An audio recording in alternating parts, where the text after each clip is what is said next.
हरयानंद जी महाराज की कथा है। हरयानंद जी महाराज बहुत बड़े महापुरुष हो गए हैं।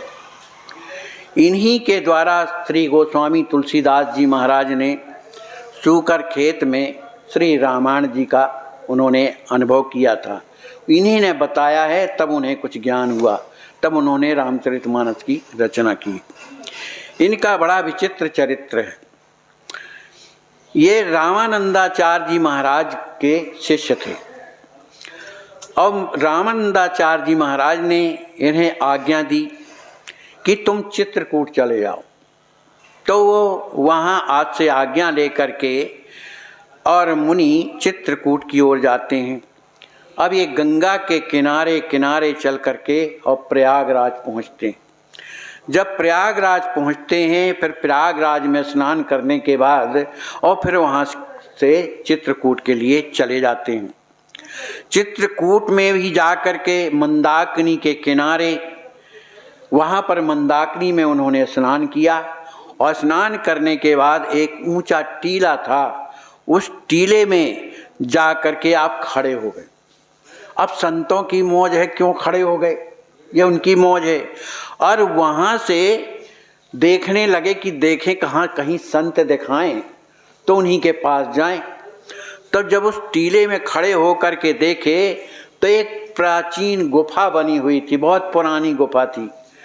तो उस गुफा को जहाँ उन्होंने देखा तो सोचने लगे कि ये गुफा में तो साधु संत होंगे। जब उन्होंने अपने मन को स्थिर किया तो उस गुफा से धीमी धीमी भगवान की कीर्तन की आवाज़ आ रही थी। जब आवाज़ आ रही थी तो ये उधर ही गुफा की ओर चलने लगे। अब जब गुफा के द्वार में जब पहुंचते हैं तो देखते हैं गुफा के द्वार में टटिया लगी हुई, टटिया होती है। टटिया को जब हटाते हैं और जब अंदर जाते हैं तब उन्हें एक महात्मा का दर्शन होता है।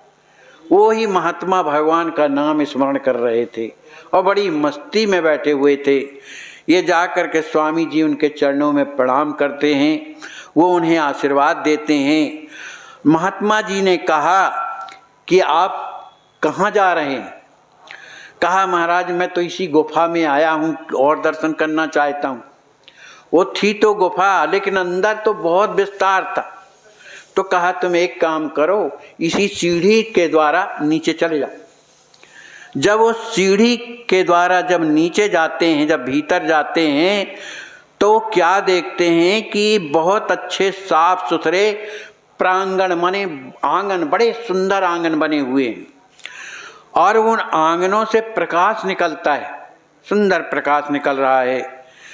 वहाँ देखते हैं कि उधर उन प्रांगणों में जहाँ तहाँ आसन लगे हुए हैं, बड़े सुंदर आसन लगे हैं। उनमें से 4 आसनों में, बहुत से आसन हैं, लेकिन 4 आसनों में 4 महात्मा बैठे हुए और भजन कर रहे हैं, समाधि में लीन हैं। शेष जो आसन थे वो सब खाली थे। तो सोचने लगे कि भाई ये आसन किसी महात्मा के होंगे, कहीं गए होंगे कोई कुछ भी नित्य क्रिया करने के लिए। प्रत्येक आसन पर जितने आसन बने थे उस सब आसनों पर एक सुंदर जल से भरा कमंडल, कंद, फल फूल सब रखे हुए थे ऊंची में। बीच में उन आसनों के बीच में बड़ा सुंदर तालाब बना था और उस तालाब में भी बढ़िया कमल खिले हुए थे और सुंदर बगल में एक वाटिका बनी हुई थी जिसमें फूल तुलसी लगे हुए थे, फल फूल लगे थे, अनेक प्रकार के फूल खिले हुए थे, भ्रमर गुंजार कर रहे थे। यह देख करके मुनि महाराज का मन प्रसन्न हो गया।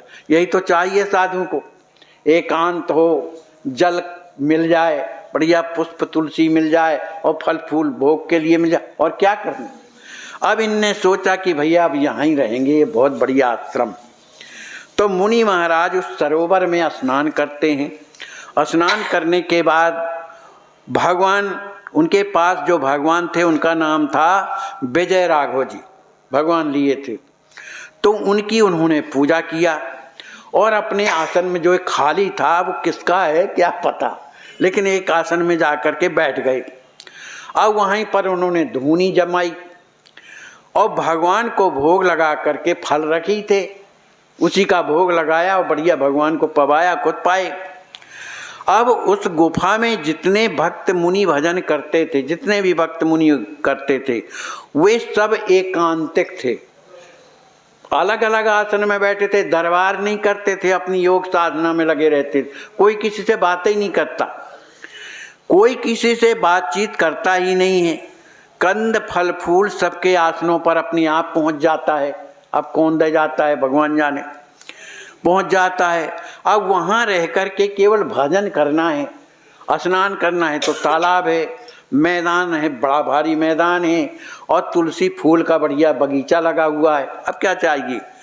अब इनका मन रम गया और एक आसन में बैठ करके भगवान की पूजा किए, और भूख लगी थी तो कंद फल फूल खाया और मस्ती से आसन में बैठ करके और भगवान का ध्यान करने लगे, निमग्न हो गए।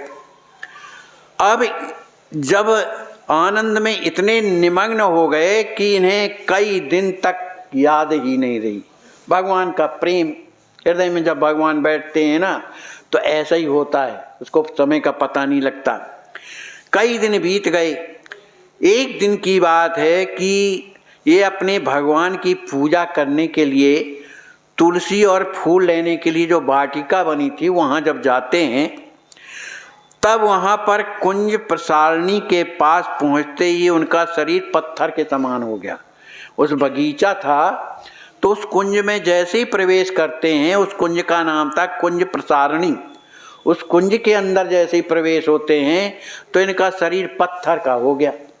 अब जब पत्थर का शरीर हो गया तो उसमें मस्त हुए बहुत दिन हो गया, पत्थर का शरीर बन गया, लेकिन फिर भी हृदय में तो प्रेम है भगवान का, तो उसी प्रेम में मस्त हुए बहुत दिन हो गए। वहीं पर एक दिन यकाएक 16 योगिनियों का एक मंडल उस कुंज प्रसारणी के पास आकाश से उतरा। माने जो 16 योगिनी होती हों कोई, वो सब वहाँ पर जब मंडल उनका उतरा तो उनके हथेली पर सबके दिव्य थाल था, उसमें फूल फल भरे हुए थे। सब ने वो जो मुनि पत्थर के बन गए, माने नरहरयानंद स्वामी जी जो पत्थर के बन गए, उन सब ने उन मूर्ति को प्रणाम किया, पुष्प चढ़ाए, नमस्कार किया और अपना थाल रख करके और वहाँ से स्तुति गान करती हुई और वहाँ से चली गई। अब जब स्तुति समाप्त होते ही वह भव्य मूर्ति में चेतना आ गई। माने उनका जो शरीर पत्थर का था अब वो ज्यों का त्यों हो गया, चेतना आ गई। अब इनको लगा कि अरे मैं ये कहाँ इधर पर आ गया, मैं तो भगवान के लिए फूल तुलसी लेने आया था, लेकिन इधर मुझे कुछ समझ में नहीं आया। अब वे लड़खड़ा करके गिरने लगे, चलते नहीं बनता था उनसे। कुछ देर के बाद संभले, तब सब योगिनियाँ चली गईं, जो उन्हें माला पहना गई थी वो सब चली गईं। साधारण स्थिति में जब आए, जब उन्हें अपना होश आया तो वे अपने विजय राघव भगवान की पूजा का स्मरण होया कि मैं भैया विजय राघव भगवान के लिए तुलसी दल लेने आया था इधर। तब उन्हें याद आया तो फूल तुलसी उतारने के लिए जैसे ही आगे बढ़ते हैं, अब कोई किसी तरह की रुकावट यहाँ उन्हें नहीं हुई। अब वे तो कुंज प्रसारणी के ने अपना रूप बदल लिया और एक वृद्ध तपस्विनी के रूप में परिणत हो गई। वो जो कुंज थी वो अपना रूप बदल करके एक वृद्धा तपस्विनी बन गई। अभी चमत्कार हैं, तपस्विनी बन गई। अब मुनि के चरण छूकर उसने प्रणाम किया और है वही बाघ कुंज प्रसारणी। तपस्विनी ने उनके सिर पर हाथ फेर करके कहा, बेटा जा भजन पूजन कर। अब बूढ़ी माता के वचनों में वात्सल्य भरा हुआ था, उससे संतुष्ट होकर के वे आगे बढ़ते हैं तो देखते क्या हैं कि तुलसी दल जो आदि लेकर आसन पर गए थे, अब तुलसी दल लेकर के और जब आसन पर जाते हैं और इतने बीच में कितनी लीला घट गई उनकी कि उधर पत्थर हो गई, कई दिनों तक पत्थर बने रहे। फिर वहाँ से देवियाँ आई, माला चढ़ाया इनके स्पर्श से, फिर सचेत हुए। फिर वही जो है जो उनका कुंज था वो वृद्धा माता बन गया। और उन्हें आशीर्वाद दिया। अब जब उनको याद आया कि मैं तो भगवान के तुलसी फूल के लिए आया था, तो जब ले करके जब जाते हैं वहाँ पर, तो क्या देखते हैं कि जो भगवान हैं विजय राघव जी, उन्होंने ही जो तिलक लगाया था वो भी अभी भी गीला है, और जबकि बहुत समय व्यतीत हो गया, ज्यों का त्यों गीला है। तो उन्होंने देखा कि भगवान के ऊपर जो चंदन चढ़ा है वह वैसा का वैसा गीला है, अभी तक सूखा नहीं। मालूम लग रहा है कि अभी अभी वाटिका से हम आए, माने उनकी बुद्धि भ्रमित हो गई कि हमने ये जो कुछ हुआ हमारी समझ में नहीं आ रहा। तो लौट के आए। यहाँ की दृष्टि से तो 2 क्षण लगे, जहाँ यहाँ आए, कहाँ जहाँ उनका शरीर वो हो गया था, तो वहाँ तो क्या है 2 क्षण लगे। लेकिन जब यहाँ आते हैं तो यहाँ की दृष्टि से न जाने कितने वर्ष लग गए। लौट करके जहाँ उनके राघव जी थे कई वर्ष लग गए, वहाँ तो 2 क्षण लगे। अब महान आश्चर्य की बात है कि चल कर उन बूढ़े महात्मा से पूछना चाहिए। अब इनकी बुद्धि गड़बड़ हो गई कि ये सब चमत्कार हो रहा, जिससे बुद्धि बिगड़ती है। कभी बाघ मिलता है, कभी नहीं मिलता, कभी बाघ जो है वृद्धा माता बन जाती है, आखिर ये है क्या। तो जाकर के जो बूढ़े महात्मा दरवाजे में बैठे थे उन्हीं के पास जब जाते हैं और प्रणाम करके वो बैठ गए। महात्मा ने पूछा, कहिए इस गुफा में आपको कुछ अनुभव हुआ। मुनि ने तो सिर पकड़ लिया कि हम तो पागल हो रहे हैं, इधर हमारे तो कुछ समझ में नहीं आता है, विचित्र अनुभव हुआ। तदंतर फुलवारी की सब घटना जो जो घटी उन्होंने सब बताया।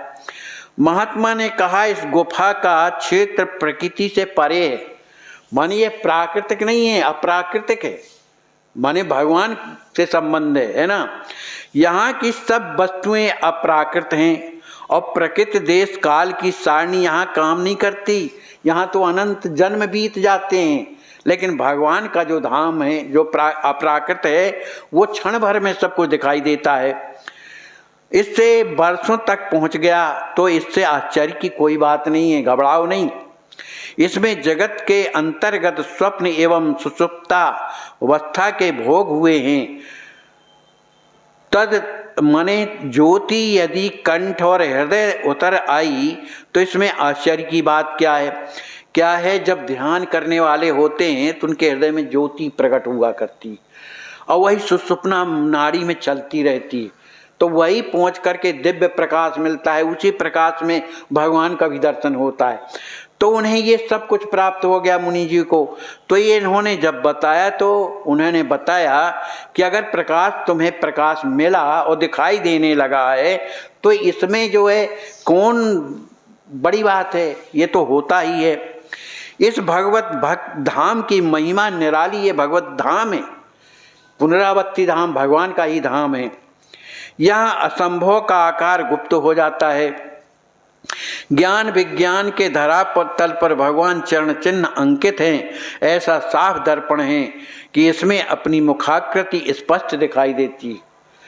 भाई हम तो ये जान, एक बार महाराज जी हम चित्रकूट की परिक्रमा कर रहे थे कामदगिरी की, तो कामदगिरी के दक्षिण की ओर एक छोटा सा रास्ता है अंदर जाने का, उधर सीढ़ी लगी हुई है आज भी।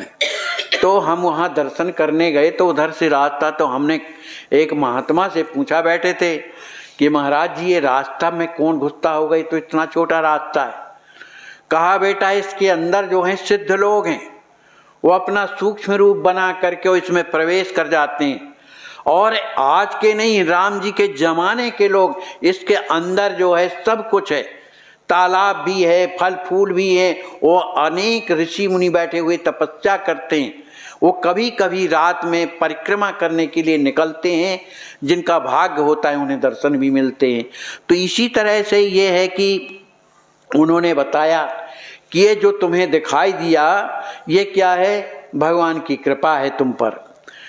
अब इसके बाद उन महात्मा ने कहा कि देखो अब तुम भजन पूजन करो और तुम्हारा जो है अब मनोरथ पूर्ण होगा। पूजन पाठ करने का फल क्या है, भगवान सब साधन फल सुफल सुहावा, लखन राम सिए दर्शन पावा। तो माने तुम्हारा जो मनोरथ है वो पूर्ण होगा। मुनि जी वहाँ से उठे और आसन पर वाटिका में तुलसी उतारने के लिए जब दोबारा जाते हैं तो देखते हैं कि वहाँ तुलसी का एक भी वृक्ष नहीं, सब उजड़ गया। अब जब उधर तुलसी का वृक्ष, वाटिका वही, लेकिन तुलसी का वृक्ष का पता ही नहीं। अब जब नहीं खूब ढूंढा, परेशान हो गए, जब पता न चला तो बड़े आश्चर्य में पड़ गए, भैया कहीं और तो नहीं आ गए। ऐसा होता है ना भाई, जब बुद्धि अब अपना काम करेगी तो पागल तो होएगा। अब उस आश्चर्य में पड़ गए, विचार करने लगे, चारों ओर देखने लगे कि वो बाघ गया तो गया कहाँ। अब जब चारों ओर दृष्टि घुमाई तब दूर, बहुत दूर उन्हें एक तुलसी का सुंदर वाटिका दिखाई। अब वो बेचारे मुनिराज, अब चूंकि भगवान की सेवा करना है तो वे उस वाटिका को देख करके और भगवान का नाम लेते हुए उस वाटिका की ओर जाने लगे। और उनकी सुंदर जो कीर्तन करते हुए जा रहे थे, उनकी वाणी को सुन करके भूमि देवी को दया आ गई। वहाँ की जो भूमि, आखिर वो चिन्मय है ना भाई, उनको दया आ गई। तो इनने क्या किया, भूदेवी ने सुंदर कोमल मार्ग बना दिया, जहाँ कांटे कंकड़ लगे पड़े थे, सुंदर मार्ग बना दिया। अब ये आनंद पूर्वक उस वाटिका में पहुँच गए जहाँ तुलसी का वन था। जब वहाँ पहुँचते हैं तो उन्हें क्या होता है, एक कन्या मिलती। अब एक कन्या मिलती है तो उन्होंने कहा, देवी हमें भगवान के लिए तुलसी उतारना है। तो उसने कहा, नहीं, आप एक भी तुलसी का पत्र नहीं ले सकते हो। मुनि ने कहा, क्यों? कहा, ये जो है वाटिका का स्वामी कोई और है और तुम उनसे बिना पूछे कैसे ले सकते हो। तो उन्हें कहा कि तो भाई केवल एक ही दल तो लेना है, हमें ज़्यादा नहीं चाहिए। तो कन्या ने हंस करके कहा, बाबा जी यह तुलसी का जो वन है ये हमारा नहीं, हमारे स्वामिनी का है। अरे तो तुम्हारी स्वामिनी है कौन? कहा, हमारी स्वामिनी है श्री अनुसुईया जी। अब चित्रकूट की ये घटनाएं हैं, स्वामिनी है अनुसुईया जी। और उनकी ऐसी आज्ञा है कि यहाँ के पक्षी मृग भी प्रवेश करने का साहस नहीं कर सकते। उनकी ये मतलब वाटिका में कोई नहीं जा सकता है। इसलिए माता की आज्ञा सबको माननी चाहिए। आपको भी अगर तुलसी दल लेना है तो उनसे आज्ञा लीजिए। मुनि ने कहा, तो मुझे माता जी के पास ले चलो, मैं उनसे स्वयं तुलसी दल मांग लूँगा। विश्वास है कि वो निश्चित मुझे तुलसी दल देंगी। कन्या उन्हें भूगर्भ के मार्ग से नीचे ले गई और भूगर्भ मन एक विवर था, वो रास्ते से नीचे से अंदर ले जाई। और जब वहाँ पर महाराज पहुँचते हैं, मुनि महाराज, तो देखते क्या हैं कि वहाँ पर एक दिव्य स्थान है, वहाँ पर एक दिव्य मठ बना हुआ है और वहीं से जो है मंदाकिनी बह रही हैं। और उस मठ को देख करके कहा, बाबा जी आपको मठ दिखाई दे रहा है? कन्या ने पूछा, कहाँ दिखाई दे रहा है? कहा, बस तो वहीं जाइए, अब मैं यहाँ से जाती हूँ। ऐसा कहकर वो कन्या अदृश्य हो जाती है। अब दर्शन होने पर प्रार्थना करिएगा, अगर माता जी मिल जाएं तो प्रार्थना करना, तब वो तुम्हें तुलसी दल देंगी। यह कह करके वह जो अंतर ध्यान हो गई थी, मुनि जी माता जी के दर्शन की इच्छा करते हुए इधर उधर विचरने लगे। अब वो तो एक बड़ा भारी मैदान था, अनेक प्रकार की वहाँ स्थितियाँ प्रकट हो रही थी। तो इसको देख करके, और कि तुलसी दल माता जी कहाँ रहती हैं, तो उसी समय इन्होंने क्या देखा उस मैदान में कि दो तेंदुआ अकड़ते हुए चले आ रहे हैं। अब बाबा जी को डर लगा कि कहीं हमसे लिपट ना जाएं, तो बेचारे एक तरफ होने लगे। थोड़ी देर के बाद उन्होंने देखा कि वही तेंदुआ एक झाड़ी की ओर चले गए, तो उनके सांस में सांस आई कि चलो बच गए भैया। अब इसके बाद क्या हुआ कि थोड़ी देर के बाद मोर का एक जोड़ा दिखाया, मोर मोरनी का जोड़ा दिखा। वह थोड़ी देर रहकर फिर चला गया। बाद में दो परेवा परेवा जोड़े आकाश मार्ग से उड़ते हुए और नीचे उतरते हैं वहाँ पर। अब मुनि के कंधे में बैठ गए, एक इधर एक उधर। अब महाराज को लगा कि ये अच्छी बात, बताओ ये मेरे ऊपर बैठ रहे। उन्होंने पकड़ के नीचे गिरा दिया। अब जब पृथ्वी में गिरा दिया तो उनके मुख से सहज में ध्वनि निकल रही थी। वो काहे की निकल रही थी? भगवान के नाम की। उन दोनों की मुख से ध्वनि निकल रही थी। उसे सुन करके मुनि ने उन दोनों परेवा को अपने हाथ में रख लिया। तो भगवान का नाम ले रहे हैं, बैठा लिया। अब उन्हें डर किसी प्रकार का नहीं। वो उनके सिर में चढ़ गए और सिर में चढ़ के फुर्र से ऊपर उड़ गए। अब मुनिराज सोचने लगे कि इस जंगल में आने से, इस वन में आने से माता जी के दर्शन नहीं हुए। ये 2 चीता मिले, 2 मोर मिले, 2 कपोत मिले, कम या अधिक नहीं। संध्या हो गई, थकावट मालूम होने लगी, है ना। और चंद्रमा की चांदनी भी फैलने लगी, रात होने लगी। अब मंद मंद पवन चलने लगा, अब नींद भी आने लगी।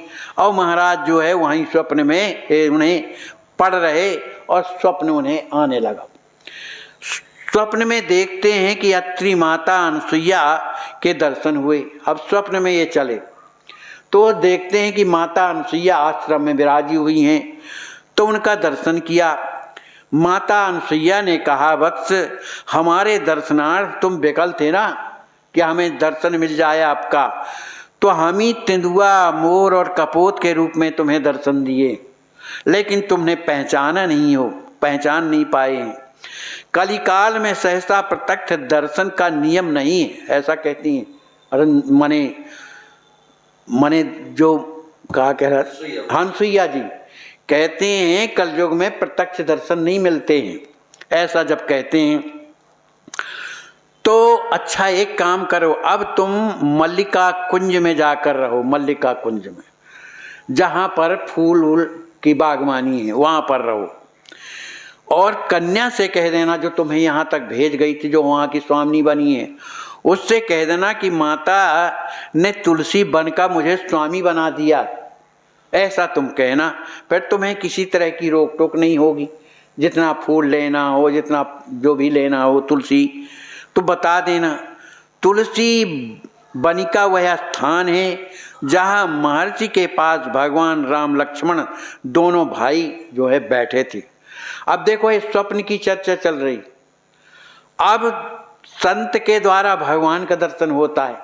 जब उसमें पहुँचते हैं वाटिका में तो क्या देखते हैं कि वहाँ पर राम जी महाराज, श्री लक्ष्मण जी महाराज दोनों भाई बैठे हुए हैं और श्री राजकिशोरी जी भी वहाँ पर विराजी हुई हैं। इनका दर्शन होता है। स्वप्न में माता की झांकी तो बंद हो गई। अब ये आगे बढ़ गए और जब आँख खुली तो प्रातः समय विदा होने के लिए महात्मा के पास आए। अब चूंकि स्वप्न में उन्हें भगवान का दर्शन हुआ और इधर की लीला अटपट, आंखें खोलो तो कुछ ना कुछ चमत्कार। अब उनकी बुद्धि वैसे बिगड़ती थी कि हमारा मन स्थायी नहीं हो पाता, सही क्या है समझ में नहीं आता है। तो इस सवेरे जो है उठकर विदा होने के लिए महात्मा जी के पास आते हैं। महाराज अब आज्ञा मिले और हम चलते हैं। कहा तो कुछ तो बताओ, कुछ हुआ स्वप्न अपने में? और बाबा जी सब जानते थे कि क्या हुआ कैसा हुआ। तो उन्होंने सब स्वप्न का वृत्तांत इन्हें सुना दिया। अब जब महात्मा जी ने वहाँ से जाने की आज्ञा दे दिया इनको, अब मुनिराज ने मल्लिका कुंज में जाकर निवास किया, जहाँ पर अनसुईया जी ने कहा कि वहाँ जा कर के रहो। दूसरे दिन जब आप नित्य कृत्य से निवृत्त हुए तो भगवत चिंतन में ऐसे मग्न हो गए, इतने मग्न हो गए कि उन्हें एक ध्यान में भील कुमार कंधे पर धनुष लटकाए कंद फल फूल लिए आया। उन्हें दिखाई दिया ध्यान में और टोकरी रख कर के बोला, बड़े परिश्रम से ये फल फूल मैं लाया हूँ आपके लिए, इनको अपने भगवान विजय राघव को भोग लगाइएगा। और भोग लगा करके कंद मूल फल तीनों में से भगवत प्रसाद मने ले लेना। और मुझे ये बताओ कि ये पाने के बाद तुम हमें ये बताओ कि आप इन फलों में आपको कौन बढ़िया फल अच्छा लगता है, तो मैं वही रोजाना दिया करूँगा। अब भील कुमार ने जब पूछा तो मुनि ने कहा कि तीनों मधुर, स्वादिष्ट और तुष्टिकर हैं। मैं तीनों को समान रूप से चाहता हूँ, मुझे तीनों दे जाया करो। अब इस स्वप्न में कथा चल रही, दे जाया करो। ऐसा बहुत अच्छा कह करके वह प्रणाम करके और वह जो है बालक वहाँ से चला गया। अब इसके बाद मुनि महाराज तो विश्राम कर ही रहे थे। अब सोने का उठ पड़े, सोने का समय व्यतीत हो गया। अब नींद, अब फिर इसके बाद थोड़ा विश्राम किए। अब उनकी स्थिति बिगड़ी है भाई, समझ में नहीं आ रहा कि क्या है। तो फिर से उन्हें नींद आ गई। अब जब नींद आ गई तो क्या देखते हैं कि उस स्फटिक शिला में है ना, स्फटिक शिला, उस स्फटिक शिला का दर्शन होता है। और उस स्फटिक शिला में श्री सीता राम लक्ष्मण उस शिला पर बैठे हुए वहीं फल भोग पा रहे हैं। रामचंद्र जी ने श्री लक्ष्मण जी से कहा कि इन बाबा को कंद फल फूल दे आना चाहिए ना, अपन लोग पा रहे हैं। देखो ये बाबा वहाँ पर पड़ा बैठा हुआ है, इसलिए ये स्वप्न में चल रहा है, इसलिए उन्हें दे आओ। लक्ष्मण जी उठना ही चाहते थे कि बाबा ने हाथ जोड़ करके कहा, प्रभु आप लोग पालो, मुझे जो कुछ मिलेगा प्रसादी में पा लूँगा, अरे उससे मैं पाकर के आनंदित होऊंगा। भगवान राम जी ने कहा, अरे आप जैसे मुनि महात्मा और हमारा जूठा खाओगे, ये नहीं, ये उचित नहीं है, ये बड़े असमंजस की बात है। तो मुनि ने कहा, प्रभु हम तो नित्य आपको भोग लगा करके आपका जूठा नहीं तो खाते हैं, तो रोजाना हम तो यही पाते हैं, कोई नई बात थोड़ी है। भोग लगाते हुए ध्यान में आई हुई दिव्य मूर्ति, इस प्रत्यक्ष दर्शन में तो जरा सा भी अंतर दिखाई नहीं देता। कहते हैं महात्मा कि जब मैं भोग लगाता हूँ तो आपका जो स्वरूप है और जो मेरे राघव सरकार हैं उनमें इनमें कोई मुझे अंतर नहीं दिखाई देता, तो मैं रोजाना उन्हीं का तो प्रसाद पाता हूँ। उस समय किशोरी जी ने कहा, किशोरी जी बैठी हुई थी, नहीं पा रहे थे। किशोरी जी ने कहा, बाबा भक्त मुनि हैं। राम जी महाराज से कहते, ये भक्त हैं और मुनि भी हैं, अरे इनको प्रसाद देना चाहिए, ये हमारे पास आए, अपने आश्रम में आए, तो इन्हें प्रसाद देना चाहिए। तो श्री लक्ष्मण जी ने कहा कि मनसा वाचा कर्मणा, जिसे दूसरी गति नहीं है, ये मन वचन कर्म से केवल किशोरी जी राम जी को मानते हैं, इनके अलावा किसको मानते हैं? तो जिनकी इनके अलावा किसी की गति नहीं है, उसे अवश्य प्रसाद का सत्पात्र समझना चाहिए। माने प्रसाद का पात्र वही है जिसकी गति राम जी किशोरी जी हैं। श्री कौशल्यानंदन ने कहा, माने राम जी महाराज कहते हैं, जब सबकी ऐसी ही इच्छा है तो भाई सम्मत है तो जा करके दे आओ। तो श्री लक्ष्मण जी शीघ्र तीनों पत्थर उठाकर मुनि को देते हैं। बाबा ने जैसे ही प्रसाद पाया भगवान का, माने जो जूठन प्रसाद था, उन्हें प्रेम उत्पन्न हो गया, उनके हृदय में प्रेम भर गया, उनका हृदय दया से परिपूर्ण हो गया, प्रेम में भरा हुआ हृदय, उनके नेत्रों से आंसुओं की धारा बहने लगी। उसी से उन्होंने हाथ मुंह धोया, पानी कहीं नहीं, इतने नेत्र बरस रहे थे प्रेम में, आदमी पूछ नहीं लेता ऐसा, उसी से मोह पूछ गया। कृतज्ञ होकर के चरण स्पर्श किए श्री राम जी के, श्री किशोरी जी के, श्री लक्ष्मण जी के, और जैसे ही स्पर्श किए वो निद्रा टूट गई।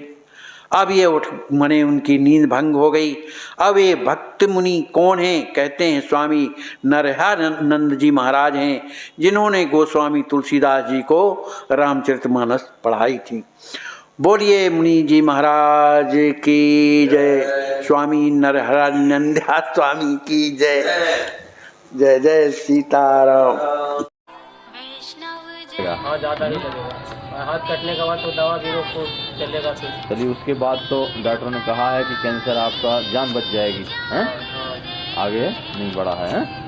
चलो ठीक है, भगवान करें आपका मंगल हो, आप जल्दी स्वस्थ हो जाएं।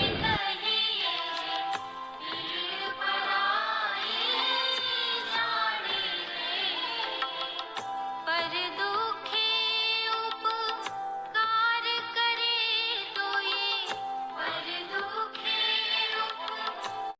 महान नाम जापक संत श्री रामप्रिया दास जी का आज आँख का ऑपरेशन कराया गया है।